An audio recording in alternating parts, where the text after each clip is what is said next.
Hi friends, ఇదేంటో తెలుసా? మెహందీ చెట్టు కదా, గోరెంట చెట్టు.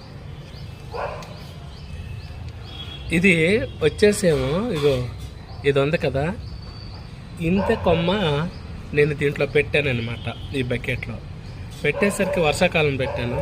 చూడండి ఎంత పెద్ద చెట్టు అయిపోయిందో. ఇంకా ఆకు అయితే తీయలేదు. మంచి రోజు చూసుకొని ఈ ఆకు తీసి తలకు పెట్టేసుకోవడమే. చాలా బాగుంటుంది అనమాట. హెయిర్ గ్రోత్ బాగుంటుంది, డాండ్రఫ్ ఏముండదు. సో ఇలా ప్రతి ఒక్కరు ఇలా చిన్న చిన్నగా గార్డెన్గా పెట్టుకుంటే చాలా బాగుంటుంది. ఇది ఉసిరికి చెట్టు.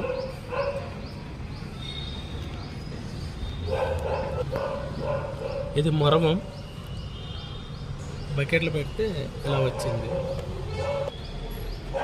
ఇది ఇటువైపు మొరమం, అంటే రెండు దాంట్లో పెట్టాము మొరమం, ఇలా వచ్చిందనమాట. ఇది నేరేడు పళ్ళు తిన్నాక ఇది బకెట్లో పెట్టాను. ఇది జంబో నేరేడు అనమాట. కాకపోతే ఏదో ప్లేస్లో నాటియాలి ఇది.